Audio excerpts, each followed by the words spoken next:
সুপ্রিয় শিক্ষার্থী, কেমন আছো তোমরা? নিশ্চয়ই ভালো আছো। আমিও ভালো আছি। আমি শবন কুমার মণ্ডল, প্রভাষক বাংলা, বারেলিয়া শহীদ সৈনিক মহাবিদ্যালয়, বটিয়াঘাটা, খুলনা। সুপ্রিয় শিক্ষার্থী, আজ আমি একাদশ শ্রেণীর বাংলা প্রথম পত্র সাহিত্যপাঠ থেকে গদ্যাংশের রবীন্দ্রনাথ ঠাকুর রচিত অপরিচিতা গল্পটি নিয়ে তোমাদের সঙ্গে আলোচনা করব। প্রথমেই আমরা অপরিচিতা গল্পটির শিকনফল সম্পর্কে ধারণা লাভ করার চেষ্টা করব। অপরিচিতা ছোট গল্পটি পড়লে তোমরা ছোট গল্প সম্পর্কে ধারণা লাভ করবে, সমসাময়িক সমাজ ব্যবস্থা সম্পর্কে জানতে পারবে, তৎকালীন সমাজের পণপ্রথার কুপ্রভাব সম্পর্কে জানতে পারবে, তৎকালীন ভদ্র সমাজের আড়ালে মানুষের স্বভাব বৈশিষ্ট্য সম্পর্কে জানতে পারবে। নারী কোমল কিন্তু দুর্বল নয়। গল্পের নায়িকার জীবনচরিত সম্পর্কে এই তথ্য অনুধাবন করতে পারবে। আবারও দেখো, অপরিচিতা ছোট গল্পটি পড়লে আমরা যে বিষয়গুলো সম্পর্কে বিস্তারিত ধারণা লাভ করব, আমরা ছোট গল্প সম্পর্কে ধারণা লাভ করব, সমসাময়িক সমাজ ব্যবস্থা সম্পর্কে ধারণা লাভ করব, তৎকালীন সমাজের পণপ্রথার কুপ্রভাব সম্পর্কে জানতে পারব, তৎকালীন ভদ্র সমাজের আড়ালে মানুষের স্বভাব বৈশিষ্ট্য সম্পর্কে জানতে পারব, নারী কোমল কিন্তু দুর্বল নয়, গল্পের নায়িকার জীবনচরিত দ্বারা প্রতিষ্ঠিত এই সত্য অনুধাবন করতে পারব।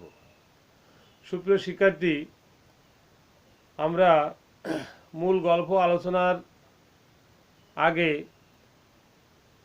প্রথমেই অপরিচিতা গল্পের লেখক সম্পর্কে বিস্তারিত জানার আমরা চেষ্টা করব। তোমরা জানো, রবীন্দ্রনাথ ঠাকুর 1861 খ্রিস্টাব্দের 7ই মে বাংলা 1268 বঙ্গাব্দের 25শে বৈশাখ কলকাতার জোড়াসাঁকোর ঠাকুর পরিবারে জন্মগ্রহণ করেন। রবীন্দ্রনাথ ঠাকুর 1861 খ্রিস্টাব্দের 7ই মে 1268 বঙ্গাব্দের 25শে বৈশাখ কলকাতার জোড়াসাঁকোর ঠাকুর পরিবারে জন্মগ্রহণ করেন। রবীন্দ্রনাথ ঠাকুরের পিতার নাম দেবেন্দ্রনাথ ঠাকুর, মাতার নাম সারদা দেবী। বিশ্বকবি অভিধায় সম্ভাষিত রবীন্দ্রনাথ ঠাকুর বাংলা সাহিত্যের প্রথম সার্থক ছোট গল্প রচয়িতা এবং বাংলা ছোট গল্পের শ্রেষ্ঠ কবি। তার লেখনীতেই বাংলা ছোট গল্পের উদ্ভব, বিকাশ ও সমৃদ্ধি ঘটেছে। তোমরা জানো, বাংলা সাহিত্যের একমাত্র মহাকাব্য ব্যতীত এমন কোনো শাখা নেই যেখানে রবীন্দ্রনাথের বলিষ্ঠ পদচারণা নেই। সুপ্রিয় শিক্ষার্থী, তার ছোট গল্প বিশ্ব সাহিত্যের শ্রেষ্ঠ ছোট গল্পগুলোর সমতুল্য। 1284 বঙ্গাব্দে মাত্র 16 বছর বয়সে ভিখারিণী গল্প রচনার মাধ্যমে ছোট গল্প লেখক হিসেবে তার আত্মপ্রকাশ ঘটে। এরপর থেকে জীবনের শেষ দিন পর্যন্ত দীর্ঘ 64 বছরে তিনি অখণ্ড গল্পগুচ্ছ সংকলিত 95টি ছোট গল্প রচনা করেছেন। এর বাইরেও সে গল্পগুচ্ছ এবং লিপিকা গ্রন্থে তার আরও গল্প সংকলিত হয়েছে। সুপ্রিয় শিক্ষার্থী, তোমরা জানো, পারিবারিক জমিদারি তদারকির সূত্রে কুষ্টিয়ার শিলাইদহে বসবাসের কালই রবীন্দ্রনাথের ছোট গল্প রচনার স্বর্ণযুগ। সোনারতরী কাব্যের শ্রেষ্ঠ কবিতাগুলোও তিনি এখানে বসেই রচনা করেন। প্রকৃতির পটে জীবনকে স্থাপন করে জীবনের গীতময় বিশ্বজনীন প্রকাশই রবীন্দ্র ছোট গল্পের শ্রেষ্ঠ সম্পদ। তবে 20 শতকে রচিত গল্পে প্রকৃতি ও গীতময়তার স্থলে বাস্তবতাই প্রাধান্য পেয়েছে। গল্পকার হিসেবে তিনি যেমন বরেণ্য, উপন্যাসিক হিসেবেও বাংলা সাহিত্যে তার স্থান সুনির্দিষ্ট। তোমরা জানো, সোনারতরী কাব্যের জন্য বিশ্বকবি রবীন্দ্রনাথ ঠাকুর 1913 সালে তিনি সাহিত্যে নোবেল পুরস্কার লাভ করেন।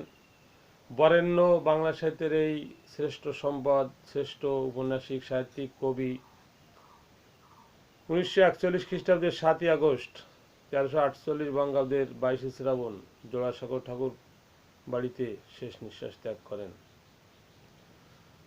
সুপ্রিয় শিক্ষার্থী, এই ছিল অপরিচিতা গল্পের লেখক বিশ্বকবি রবীন্দ্রনাথ ঠাকুর সম্পর্কে বিস্তারিত।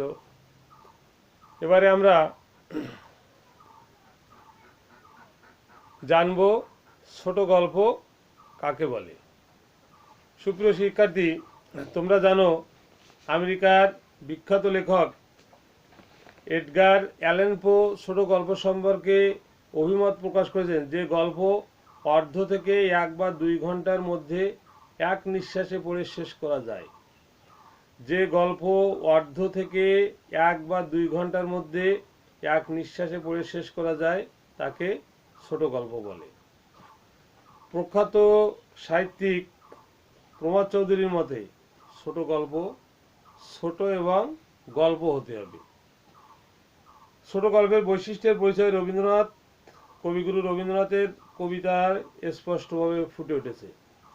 রবীন্দ্রনাথের সোনার তরী কাব্যের বর্ষাযাপন কবিতায় এ সম্পর্কে কবি সম্যক ধারণা দেওয়ার চেষ্টা করেছেন এবং ছোট গল্পের বৈশিষ্ট্য তিনি কবিতার মাধ্যমে পাঠকদের সামনে উপস্থাপন করেছেন।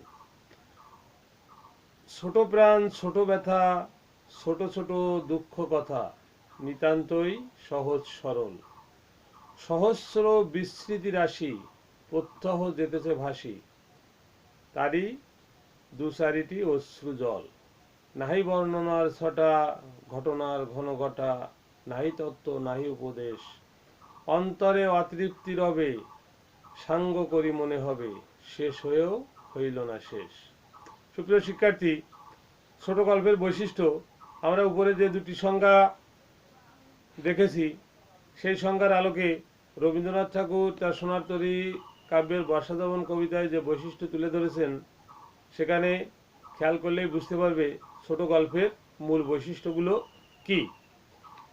ছোট প্রাণ, ছোট ব্যথা, ছোট ছোট দুঃখ কথা, নিতান্তই সহজ সরল, সহস্র বিস্মৃতি রাশি, প্রত্যহ যেতেছে ভাসি, তারই 2-4টি অশ্রু জল, নাহি বর্ণনার ছটা, ঘটনার ঘন ঘটা, নাহি তত্ত্ব নাহি উপদেশ, অন্তরে অতৃপ্তি রবে, সাঙ্গ করি মনে হবে, শেষ হয়েও হইল না শেষ। তোমরা লক্ষ্য করবে ছোট গল্পটি লেখক এমন জায়গায় শেষ করেন মনে হবে এর পরেও হয়তোবা আরো কিছু ঘটনা ঘটতে পারে অথবা ঘটবে।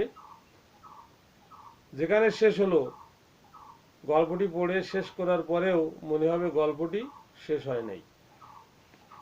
সুপ্রিয় শিক্ষার্থী, তো আমরা এবার গল্পের যে মূল বিষয়বস্তু, লেখকের অপরিচিতা গল্পের মূল বিষয়বস্তু সম্পর্কে আমরা ধারণা লাভ করার চেষ্টা করব। এখানে একটু বলে রাখি, তোমরা জানো আমাদের সৃজনশীল পাঠ পদ্ধতিতে নিজেকে সবসময় মূল বইয়ের সঙ্গে সম্পৃক্ত রাখতে হয়। যেখানে মূল বইয়ের সঙ্গে সম্পর্ক না থাকলে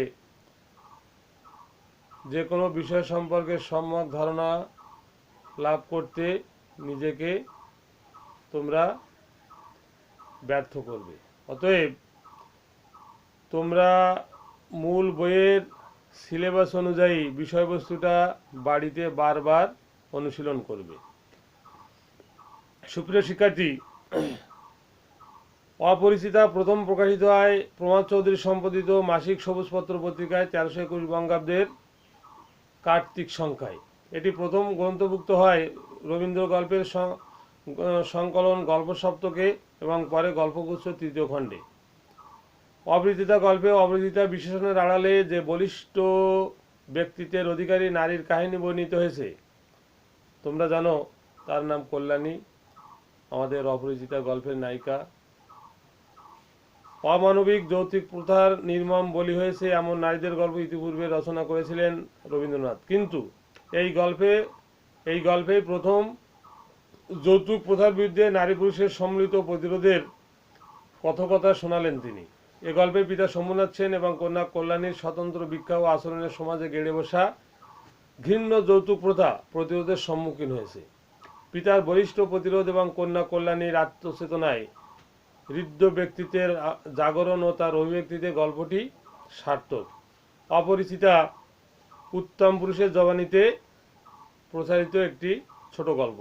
গল্পের কথক অনুপম 20 শতকের দ্বিতীয় দশকের যুদ্ধ সংলগ্ন সময়ের একজন বাঙালি যুবক, যে বিশ্ববিদ্যালয়ের উচ্চতর উপাধি অর্জন করেও ব্যক্তিত্বরহিত, পরিবারতন্ত্রের কাছে অসহায় পুতুল মাত্র। তাকে দেখলে আজও মনে হয় সে মায়ের কোল সংলগ্ন শিশু মাত্র। তারই বিয়ে উপলক্ষে যৌতুক নিয়ে নারীর চরম অবমাননাকালে শম্ভুনাথ সেনের কন্যা সম্প্রদানে অসম্মতি গল্পটির শীর্ষ মুহূর্ত। অনুপম নিজের গল্প বলতে গিয়ে ব্যঙ্গার্থে জানিয়ে দিয়েছে সেই অঘটন সংগঠনের কথাটি। বিয়ের লগ্ন যখন প্রস্তুত, তখন কন্যার লগ্নভ্রষ্ট হওয়ার লৌকিকতাকে অগ্রাহ্য করে শম্ভুনাথ সেনের নির্বিকার অথচ বলিষ্ঠ প্রত্যাখ্যান নতুন এক সময়ের আবির্ভাবকেই সংকেতবহ করে তুলেছে। কর্মীর ভূমিকায় বলিষ্ঠ ব্যক্তিত্বের জাগরণের মধ্য দিয়ে গল্পের শেষাংশে কল্যাণীর শুচিশুভ্র আত্মপ্রকাশও ভবিষ্যতের নতুন নারীর আগমনের ইঙ্গিত পরিসমাপ্ত। অপরিচিতা মনস্তাপে ভেঙে পড়ে এক ব্যক্তিত্বহীন যুবকের স্বীকারোক্তির গল্প মাত্র। তার পাপ স্খলনের অকপট কথামালা। গল্পের নায়ক অনুপম তার নিজের কাহিনী পাঠকের সামনে নিজেই তুলে ধরেছেন লেখকের মাধ্যমে। অনুপমের আত্মবিবৃতির সূত্র ধরে গল্পের নারী কল্যাণী অসামান্য হয়ে উঠেছেন। গল্পটিতে পুরুষতন্ত্রের অনৈক্যতার স্ফুরণ ঘটেছে যেমন, তেমনি একই সঙ্গে পুরুষের ভাষ্যে নারীর প্রশস্তিও কীর্তিত হয়েছে বারংবার। সুপ্রিয় শিক্ষার্থী, এই ছিল অপরিচিতা গল্প সম্পর্কে তোমাদের সামনে তুলে ধরা বিস্তারিত আলোচনা। তোমরা বাড়িতে অপরিচিতা গল্পটি বারবার অনুশীলন করবে, তাহলে এর খুঁটিনাটি আরও অনেক দিক তোমরা জানতে পারবে, গল্পটি সম্পর্কে সম্যক জ্ঞান লাভ করতে পারবে। সুপ্রিয় শিক্ষার্থী, এই ছিল আজকে আমাদের অনলাইন শ্রেণী প্রশিক্ষণের বিষয়।